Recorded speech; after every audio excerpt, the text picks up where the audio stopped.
আজকে আজকে ওয়ার্ড সাজিয়েছে, এতদিন পরে বিচিং। হ্যাঁ, সারা বছরে কোনো বিচিং নেই। রাজ্যের শাসকের উদাসীনতা নতুন কোনো ঘটনা নয়।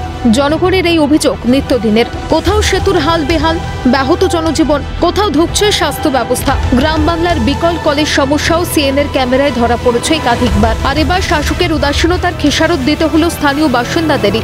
ঘটনাস্থল পশ্চিম মেদিনীপুরের সুকান্ত পল্লী। পানীয় জল থেকে জন্ডিসের প্রাদুর্ভাব এলাকায়। বাসিন্দাদের অভিযোগ, দীর্ঘদিন এলাকায় হয় না জলের পর্যাপ্ত সংস্কার। অপরিশোধিত জল থেকেই জন্ডিসের সংক্রমণ। ইতিমধ্যে আক্রান্ত 24 জন। তৃণমূল কাউন্সিলর মৌসুমী হাজরার বিরুদ্ধে ক্ষোভ প্রকাশ বাসিন্দাদের।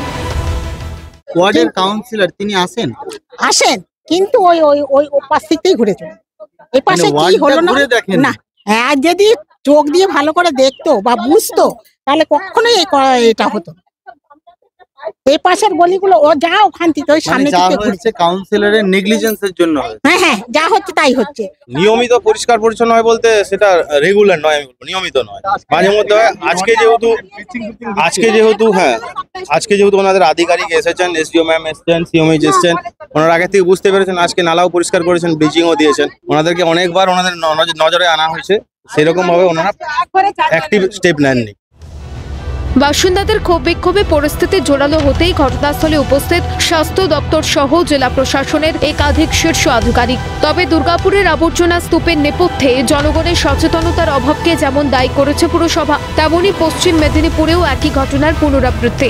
জনগণের অসতর্কতাকেই দোষারোপ করে দায়ী এড়ালেন কাউন্সিলর মৌসুমী হাজরা। বিষয়টি খতিয়ে দেখার আশ্বাস জেলা মুখ্য স্বাস্থ্য আধিকারিক সৌম্য শঙ্কর সারেঙ্গের। আমার মনে হয় এলাকার মানুষকে আরো বেশি সচেতন হতে হবে।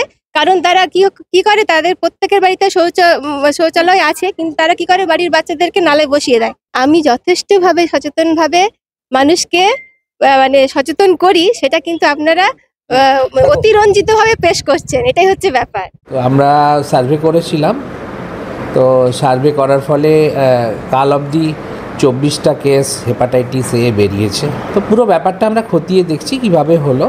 হ্যাঁ, সেটা আমরা আজকে টিম জেলা শাসক করে দিয়েছেন। তবে শাসকের বিরুদ্ধে অভিযোগ শেষ নয় এখানেই। এলাকার দুর্ভোগ জনগণের সামনে তুলে ধরাই আবারও শাসকের রোষের মুখে সিএনএর প্রতিনিধিকে হুমকি দেওয়ার অভিযোগ তৃণমূল কাউন্সিলর ঘনিষ্ঠ এক ব্যক্তির। ক্যামেরার মুখোমুখি হতেই চম্পট দিল অভিযুক্ত। কিন্তু মালদার চাঁচলের পরও পশ্চিম মেদিনীপুরের সংবাদ সম্প্রচারে শাসকের বাধা দেওয়ার ঘটনায় স্বাভাবিকভাবে প্রশ্ন ওঠে, তবে কি সত্য উদ্ঘাটন করার কারণে সিএনকে বাধা দেওয়ার চেষ্টা? আপনি কে আছেন? আপনি কে? মানুষ কোন ব্যক্তিটাকে বলুন, কোন ব্যক্তিটাকে? সংবাদ সম্প্রচারে সিএনকে বাধা দেওয়ার ঘটনায় শাসকের বিরুদ্ধে সুর চড়িয়েছে গেরুয়া শিবিরও। স্থানীয় বিজেপি নেতা অরূপ দাসের কটাক্ষ সাংবাদিকদের নিগ্রহকে তৃণমূলের শিল্পের রূপ দিয়েছে। সংবাদ মাধ্যমের ওপর আক্রমণটাকে তৃণমূল প্রত্যেক দিনের রুটিন বানিয়ে নিয়েছে। কারণ সত্য যত প্রকাশ হচ্ছে তত তৃণমূলের হিংস্র রূপ বেরিয়ে আসছে, যেটাকে তৃণমূল এক প্রকার শিল্পের পর্যায়ে পৌঁছে দিয়েছে সাংবাদিক নিগ্রহ। ধন্যবাদ, আপনারা সিএনএর পর্দায় তুলে ধরেছেন।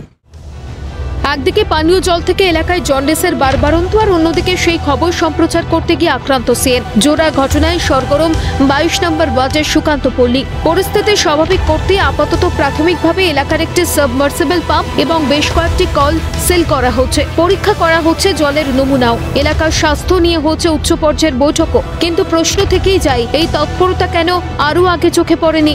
নাকি চাপে পড়ে প্রশাসনের এই সক্রিয় ভাবমূর্তি? অভিষেক চক্রবর্তীর রিপোর্ট, ক্যালকাটা নিউজ।